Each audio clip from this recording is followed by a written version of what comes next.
दोस्तों, हर फ्राइडे हम एक गेम खेलते हैं, एक खेल खेलते हैं जिसमें मैं एक वाक्य देता हूँ और उसी वाक्य से शुरू करके मंडली के राइटर लिखते हैं अलग अलग नन्ही कहानियाँ। तो आज का गेम शुरू करते हैं। आज का वाक्य है, बारिश थमने का नाम नहीं ले रही थी। आइए सुनते हैं कि मेरी मंडली की सदस्य छवि निगम ने इसी वाक्य से शुरू करके कैसे लिखी है एक नन्ही कहानी। बारिश थमने का नाम नहीं ले रही थी। बरामदे के कोने में रखे छोटे से गमले में भी पानी तेजी से भरता जा रहा था।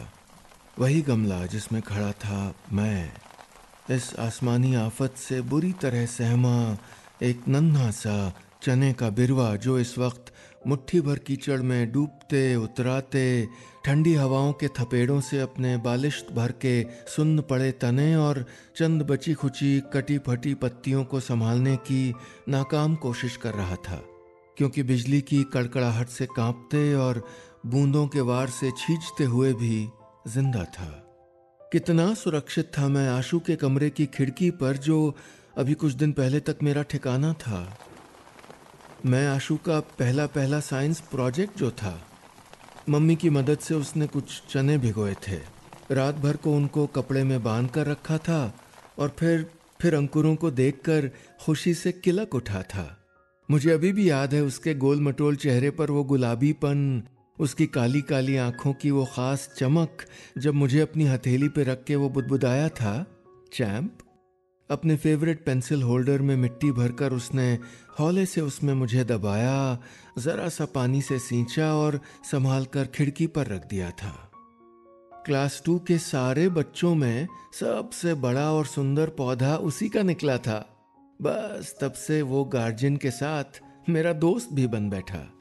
खिड़की पर धूप की लकीरों में वो मुझको आगे पीछे करता, यहाँ तक कि रात में भी टॉर्च चमका देता। घड़ी घड़ी स्केल से मेरी लंबाई नापता, पत्तियां गिनता, नहा के आता तो तौलिए से मुझको भी पोंछता। खुद मच्छरदानी में घुसने से पहले मुझ पर जाली ढांपता और पता है चैंप, फुसफुसाते हुए मुझसे अपनी सारी बातें साझा करता। स्कूल में किससे झगड़ा हुआ, किस शैतानी पर डांट पड़ी, किसके घुटने पर खरोंच आई और मम्मी ने टिफिन में नूडल्स के बजाय पराठा सब्जी रखी तो उसको कितना गुस्सा आया, वगैरह वगैरह। समस्या तो तब हुई जब वो तुम जल्दी जल्दी टॉल हो जाओ ना चैंप कहते हुए चुपचाप कभी मेरे गमले में लाकर दूध उड़ेल देता तो कभी अपने हेल्थ टॉनिक।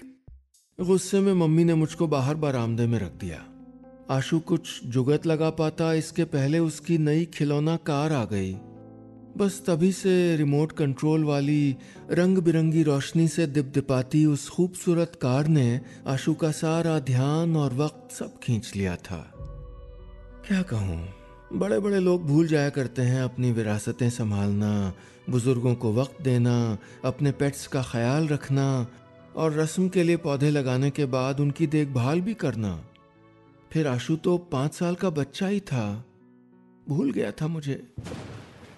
बादलों की तेज गड़गड़ाहट हुई तो मेरी फुनगी से नमी रिसकर बूंदों में फिसल गई। उम्मीद की डोर टूट गई और बाहर भीतर से छलनी मेरा जिस्म आखिरकार अंधेरे में झूल गया। तभी मुझे झटका लगा। मैंने चौंक कर देखा तो 2 नन्हे हाथ मेरा गमला टेढ़ा करके पानी निकाल रहे थे, मुझे थपथपाकर सीधा कर रहे थे, उठाकर अंदर ले जा रहे थे और एक मासूम सी आवाज कह रही थी, पता है चैंप, ये बेकार की शूशाएं वाली कार ना मेरी बात तो सुनती नहीं। हाँ, बस इतनी सी थी ये कहानी। आइए सुनते हैं कि मेरी मंडली की सदस्य तरंग सिन्हा ने इसी वाक्य से शुरू करके कैसे लिखी है एक नन्ही कहानी। बारिश थमने का नाम नहीं ले रही थी। तेज बौछारें शहर की खस्ताहाल सड़क पर ताबड़तोड़ बरसे जा रही थीं। जाहिर सी बात थी, उस दिन ऑफिस में मेरा एक बहुत ज़रूरी प्रेजेंटेशन जो था, किसी न किसी को तो मेरे लिए झमेला खड़ा करना ही था। मैं उन लोगों में से हूं जो देर तक एक लंबी लाइन में खड़े रहते हैं, लेकिन उनका नंबर आते ही काउंटर बंद हो जाता है।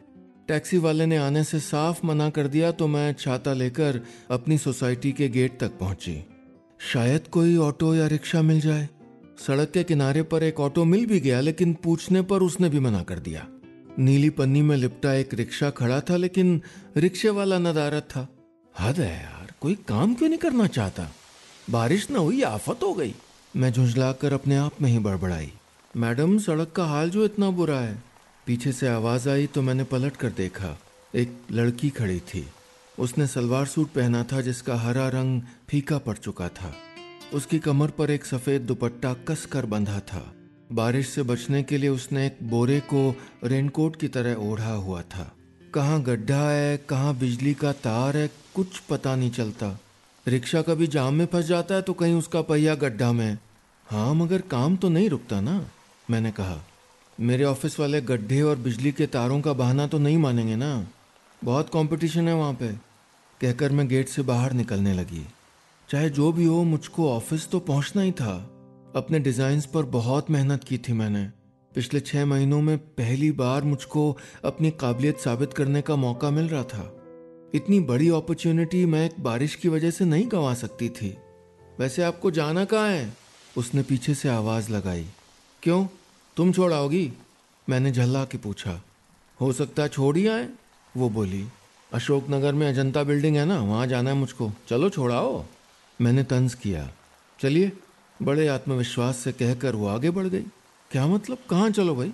एक भी रिक्शा नहीं है, एक तो रिक्शा वाला ही नहीं है, मैंने परेशान होकर कहा। उसने मुड़कर मुझे देखा और बोली, रिक्शा वाला नहीं है, रिक्शा वाली है। बस फिर एक पल में वो उस नीली पन्नी वाले रिक्शे पर बैठकर उसे चलाने को तैयार थी। जल्दी आइए, यहाँ से आधा घंटा से भी ज्यादा लगेगा। मैं हैरानी से उस लड़की को देख रही थी। तुम चलाओगी रिक्शा? मैंने झिझकते हुए पूछा। उसने पेडल पर पैर मारा और हंसते हुए बोली, आजकल तो सुना लड़कियां हवाई जहाज चला रही हैं। बस इतनी सी थी ये कहानी। आइए सुनते हैं कि मेरी मंडली की सदस्य हर्षा चौधरी ने इसी वाक्य से शुरू करके कैसे लिखी है एक नन्ही कहानी। बारिश थमने का नाम नहीं ले रही थी। लग रहा था जैसे सारे बादल एक साथ काम पर थे। शीशे पर वाइपर लगातार चल रहा था, लेकिन सड़क देख पाना मुश्किल हो रहा था। संतोष ने ट्रक को हाईवे से नीचे उतार लिया और एक ढाबे की तरफ मोड़ दिया। बगल की सीट पर ऊँगता शानू भी ट्रक के झटकों से उठ गया था। दिल्ली पहुंच गए क्या भाई जी? शानू जम्हाई लेते हुए बोला। अभी कहाँ, दिल्ली घंटा भर दूर है। जयपुर तो अब रात तक ही पहुंचेंगे। क्या पता दिल्ली के आगे बारिश ना हो भाई जी। सवेरे चंडीगढ़ में बारिश थी, पूरे रास्ते बैलगाड़ी की स्पीड से चला ट्रक। ये घने बादल बरसने वाले होते हैं। तो घर फोन कर दो भाई जी, अब तो कल सुबह दिल्ली वापसी होगी। मेरी तो पूरी रात सड़क पे ही कटनी है। तू रात को गोदाम पे रुक जाना। आज घर नहीं पहुंचा तो अज्जू ना खाना खाएगा और ना मुझसे बात करेगा। कितने दिन से राह देख रहा है बेचारा। कह रहा था सारी पढ़ाई निपटा ली है मेरे आने की खुशी में। ना भाई जी, इतनी बारिश में रात को गाड़ी चलाना सही ना है। हमारे ट्रक का तो वाइपर भी रेंग रेंग के चलता है। अरे कल शाम को हिमाचल निकलना है मुझे। आज घर निकल गया ना तो अगले 15 दिन तक बात गई, समझ ले। तू चिंता न कर, तू कुछ दिन हुआ ना गाँव, मैं कर लूंगा कुछ जुगाड़। आप भी छुट्टी कर लो भाई जी, ट्रक की रेल बना रखी है आपने। अरे एक बार मेरा अज्जू इंजीनियर बन जाए फिर छुट्टी छुट्टी। अज्जू फिर मुझे ट्रक थोड़े चलाने देगा। कहता है लंबी कार देगा ड्राइवर के साथ घूमने के लिए। 2-3 ट्यूशन पढ़ के रात को घर में घुसता है। इतवार को भी जाता है क्लास करने। अरे बेहिसाब मेहनत करता है, हर महीने फीस लगती है, उसी के लिए सब भाग दौड़ कर रहा हूँ यार। संतोष ने ट्रक को ढाबे की पार्किंग की तरफ लिया और इंजन बंद कर दिया।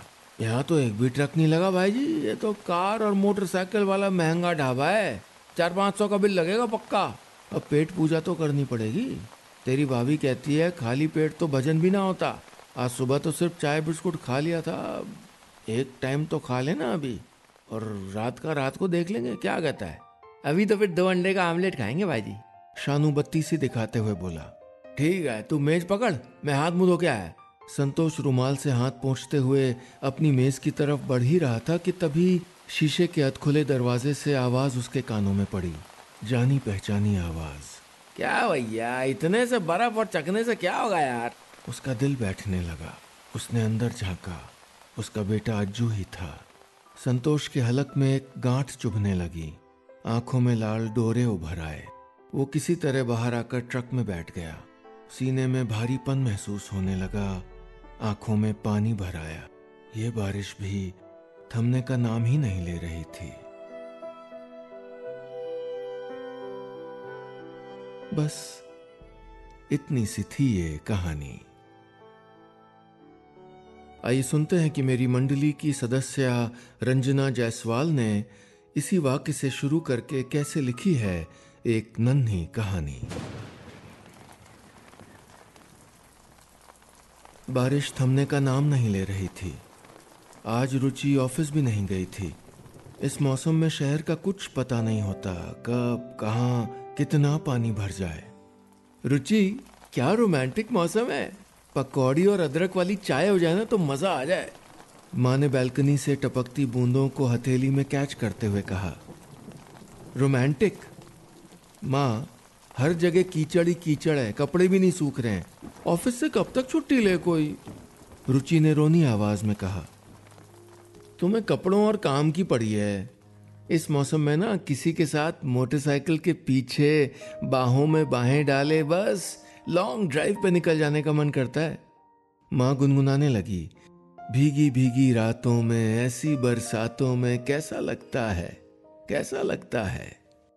बकवास, एकदम अच्छा नहीं लगता।